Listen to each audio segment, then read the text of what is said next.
ನಾನು ನಮ್ಮ ತಾಯಿಗೆ 8ನೇ ಮಗ.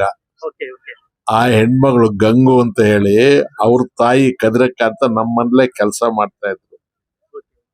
ಆಕೆನ ಅವ್ರ ತಾಯಿ ಪ್ರಸವಿಸಿದ್ರು. ನಮ್ ತಾಯಿಗೆ ಆರೋಗ್ಯ ಸರಿ ಇಲ್ಲದ್ರೆ ಡಾಕ್ಟ್ರು ಹಾಲು ಕೊಡಬಾರ್ದು ಮಗುಗೆ ಅಂತ ಹೇಳ್ಬಿಟ್ಟಿದ್ರು. ನಂಗೆ ಹಾಲಿದೆ ಸತ್ತೋಗ್ತಿದ್ರು. ಆ ಗಂಗು ಅದೇ ಟೈಮ್ ಹುಟ್ಟಿದ್ಲಾದ್ರಿಂದ ಅವಳು ನಾನು ಇಬ್ರು ಕದ್ರಕ್ ನಾಳೆ ಕುಡಿದಿರೋದು. ಅವರು ಆಂಧ್ರದಲ್ಲಿ ಸೀಗಲ್ಬೈಲು ಅಂತ ಅಲ್ಲಿದ್ದಾರೆ. ನಾನು ಬಂದ್ಲು ಮನೆ ಹತ್ರಕ್ಕೆ, ನಾನು ಸಡನ್ ಆಗಿ ಗುರ್ತಿಸಿದ್ರು. ಬಹಳ ವರ್ಷ ಆಗೋಗಿತ್ತು. ಗುರ್ತಿಕ್ತೀನಿ ಅಂತಂದ್ರು.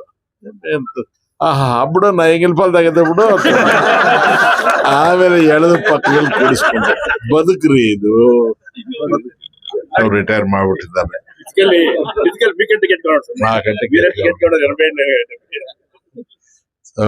ಅವ್ರಿಗೆ ಇವತ್ತು ಈ ಫಂಕ್ಷನ್ ಅಲ್ಲಿ ಆಗೋದ್ಮೇಲೆ 2 ದಿವಸ ರೆಸ್ಟ್ ತಗೊಳ್ಳಿ, ಆಮೇಲೆ ಆಕ್ಟಿವ್ ಆಗ್ಬೇಕು. ಸೊ ಒಳ್ಳೆ ಆರೋಗ್ಯ ಕೊಡ್ಬೇಕು. ನನ್ಗೆ ಈ ಕುಟುಂಬ ಜೊತೆಗೆ ಬಹಳ ಆತ್ಮೀಯ ಸಂಬಂಧ. 50 ವರ್ಷ ಆಗೋಯ್ತು. ಇವ್ರ ಮಾವ, ಇವ್ರ ದೊಡ್ಡ ಮಾವ, ಇವ್ರ ಮಕ್ಕಳು, ಈಗ ಇವ್ರ ಭಾವ, ಎಲ್ಲರೂ ನನ್ನ ಫ್ಯಾಮಿಲಿಗಿಂತಲೂ ಹೆಚ್ಚು. ಅದಕ್ಕೆ ನಾನು ಏನೇನೋ ಕಮಿಟ್ಮೆಂಟ್ಸ್ ಇತ್ತು, ಬೈದೆ ಅವ್ರಿಗೆ. ಬರ್ತಾ ಇದ್ದೀನಪ್ಪ, ಯಾಕೆ ಹೆಂಗ ಆತರ ಪಡ್ತೀರಿ ಅಂತ. ನಾನು ಏನು ಮಾತಾಡಿಲ್ಲ. ಅವ್ರಿಗೆ ಒಳ್ಳೇದಾಗ್ಬೇಕು. ಅವ್ರಿಗೆ ಒಳ್ಳೇದಾಗೋದಕ್ಕೆ ಅವ್ರ ಜೊತೆಗೆ ನಾವಿರ್ತೀವಿ. ದೇವ್ರ ಎಲ್ಲ ರೀತಿಯಲ್ಲಿ ಅವ್ರು ಒಳ್ಳೇದು. ಎಲ್ಲರಿಗೂ ನಮಸ್ಕಾರ. ವೇದಿಕೆ ಮೇಲೆ ಇರುವಂತ ಮಾಜಿ ಸಚಿವರಾದ ನಮ್ಮ ತಂದೆಗೆ ಸಮಾನರಾದಂಥ ರಮೇಶ್ ಕುಮಾರ್ ಅವರೇ,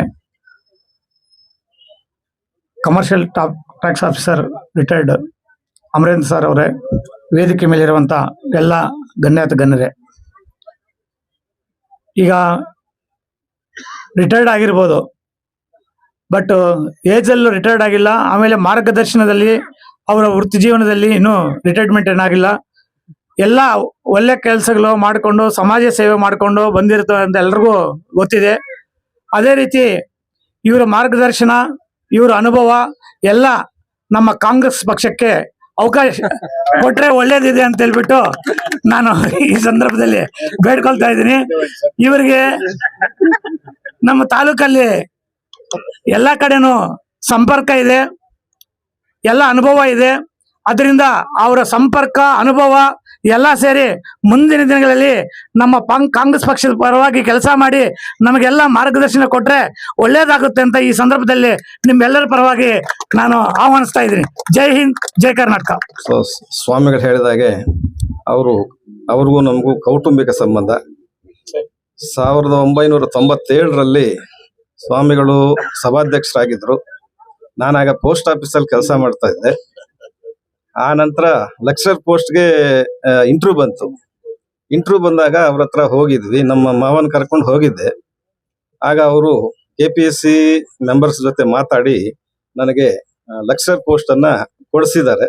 ಆಮೇಲೆ ನಾನು ಅದರ ಬೇಸ್ ಮೇಲೆ ಓದಿ KS ಪಾಸ್ ಮಾಡಿದೆ.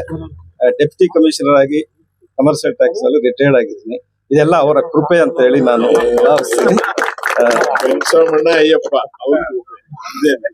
ನಮಸ್ಕಾರ.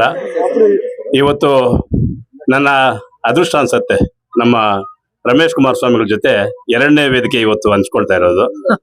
ಇವತ್ತು ಈ ನನ್ನ ಜೀವನದಲ್ಲೇ ಮರೆಯಲಾದಂಥ ದಿನ ಅನ್ಸುತ್ತೆ.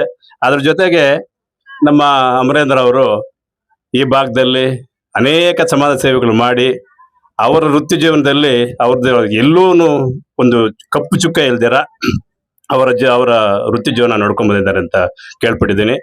ಅವರು ಟ್ಯಾಕ್ಸ್ ಆಫೀಸರ್ ಆಗಿ ಅನೇಕ ಕೆಲಸಗಳು, ಸರ್ಕಾರದ ಸುತ್ತೋಲೆ ಪ್ರಕಾರ ಏನ್ ಅವ್ರಿಗೆ ಜವಾಬ್ದಾರಿ ಕೊಟ್ಟಿರ್ತಾರೋ ಅದು ಸಂಪೂರ್ಣವಾಗಿ ಅವರ ಜವಾಬ್ದಾರಿಯನ್ನು ನಿರ್ವಹಿಸಿ ಯಾವುದೇ ಒಂದು ಕಪ್ಪು ಚುಕ್ಕ ಇಲ್ದಾರ ಇವತ್ತು ನಿವೃತ್ತಿ ಜೀವನನ್ನ ಹೊಂದಿದ್ದಾರೆ. ಅವ್ರಿಗೂ ಅವ್ರ ಕುಟುಂಬಕ್ಕೂ ದೇವರು ಒಳ್ಳೇದು ಮಾಡ್ಲಿ ಅಂತ ಆಶಿಸ್ತಾ,